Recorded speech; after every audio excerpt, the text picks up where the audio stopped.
back in, and we gave an incentive of $1.8 million to get that development completed, and they still were charged the impact fees for the so for the residents in that community, they were able to still get the $1.8 million plus the off-site improvements of $1.8 million.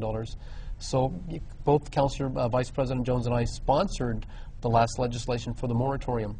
I will also support the moratorium. I'm not sure if I can support it for a 12-month period, but I would like to see it extended at least 6 months, and because we now have a study that's going to be conducted by the city to revisit impact fees and its equities.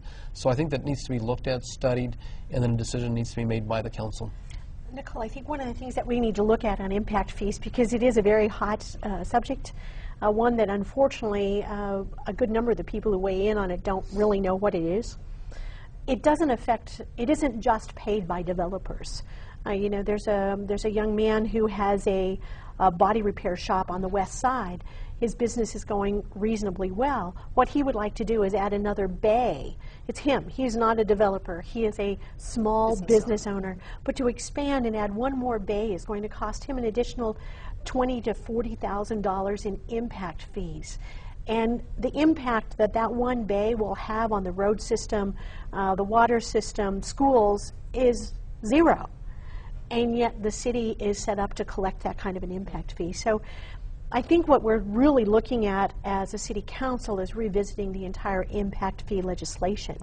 Wow. Changing the service areas, making it more equitable, so the idea in general is good and was supported by developers, home builders, the people. It's how it was executed that might have caused more harm than good. So I think there will be a revisit of, after we get the study back, of how it's implemented, where it's implemented, and what service areas it works on. So we're hoping we can take a reasonably good idea that maybe was executed not quite as well as it could be and turn it into something that's good for the entire city. And of course the critics on the council, those that maybe will not support the extension of the moratorium, would argue that the city needs all the money it can get right now, and the city does get those, collect those fees from developers. Does that help the city's budget, bottom line, and will that be a concern? Oh, definitely, because basically, especially in the Southwest Mesa, there are so many needs, especially with the infrastructure needs, fire protection, police protection. The impact fees are collected for all of these different projects. I mean, so there's some advantages to collecting some of the impact fees. Again, there was a situation with Waterworld Car Wash, John Battaglia. You know, he went in and wanted to expand his car wash and put some storage units in the back. He went down thinking he was going to pay $300 for his permits. It ended up costing him over $35,000. So he had to go back and talk to his bank and almost couldn't get the financing to get the additional work done. So again, there's a lot of inequities that need to be looked at and revisited. But at the same time, the needs are so great in our community that we need those dollars to build the infrastructures for these communities. And Nicole, you asked the question, if this would help the budget. It will not help the operating budget. These fees do not go into the operating budget. They go into long-term infrastructure budget. So we have impact fees that we've been collecting now for 5 to 6 years that are sitting there because we haven't collected enough in a particular service area to do what we need to do. So is it something the city needs? Yes. Is it a short-term fix? No. It does not affect the operating budget. And one of the issues in the ordinance that we are going to confront and deal with is if some of these projects are not completed within a timely manner, then that money will need to go back to those developers or those individuals that paid the impact fees. So I mean, we are under the gun to make sure certain projects are completed within that 7-year time frame under the ordinance. I'll tell you what does affect our budget, and that is rooftops and commercial construction that always follows rooftops and services. One example, and we all have examples of how impact fees, I think, have had negative impact on our community and our economy. A grocery store in Ventana Ranch that might cost a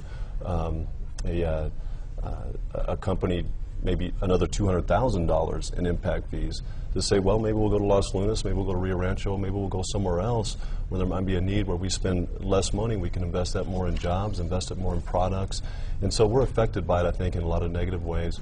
I think that new development, I believe, more than pays for itself. And I think that that's what we have to do. We have to have, when we enact policies, we have to look at the long-term effects. We have to have the intelligence in the patients to say, how does this not only affect one section or one group of people in our economy, but how does it affect the whole city and the whole economy? And so there are other revenue sources. And by the way, impact fee revenues are nominal when you compare it to, again, the quarter-cent tax, our bond program. These are systems and revenues that pay for infrastructure all around the city. So I think that we really need a systemic change to the whole program. You know, I wanted to mention another topic that we were talking about before the show today, the change recently on the west side to some red light cameras. And we have two west side counselors here with us. How has that been working out? They turned off the cameras at 3 locations that were on state highways, basically, Paseo and Coors. Correct me if I'm wrong, it was Coors and Montano, and then Paseo, another one on Paseo as well. Jefferson. And Jefferson, yes, that's right. Any changes that you've noticed so far? I know the city is still waiting on that study from UNM to determine the effectiveness of the red light camera program, but any concerns so far? I'm just very disappointed with the state transportation commissioners for not allowing the study to be completed. I felt that, you know, we were going to have the study done. We would have had the information, the council would have had the information, the mayor, along with the commissioners. They would have had the same information. We sent a letter out to the state asking that they basically hold off on turning off the cameras. But now that I drive along the Coors corridor and in those areas, I think people are now knowing that those cameras, they're still going off and they're flashing, but they're not issuing the citations, is that, you know, people are just a little more careless, and we're seeing, you know, an increase in accidents. And I know when the study is completed that the red light cameras are going to prove that, you know, the intersections are now much safer because of those cameras. I know that Council Vice President Jones said, I would like those cameras in my district. But again, I think the cameras work. I think when the fines, initially I think people were outraged by the cameras because the fines were just outrageous. I mean, it was a backdoor tax to the citizens of our community. Now the fines are reasonable, and I think people are just aware and more conscientious with the cameras in place. What have you seen, Councilor? Well, we need to see some conclusive evidence from the studies, and I would like to see if they have reduced accidents. I don't know if they have or not. I think if they are simply a revenue generator, I think they need to go. I'm not sure if that's the kind of way, that's the way we need to be generating revenue in our city. I think it's a penalizing tax, it could be. So we need to wait till the study comes out. Ultimately, I've taken the position, I think this is one issue that should go before, it should be on a ballot, it should go before the voters. I think it's such a polarizing issue. People are on both sides of it. You go to any neighborhood association and you'll have about half the people that like them, half the people that don't. So we can't do that with everything, but this is one issue that I think should go before the voters. Absolutely. And did the state, did you think, did they make a good call? Did you support the state's decision to go ahead and come in and say we want them off of our roads, or was that a premature call?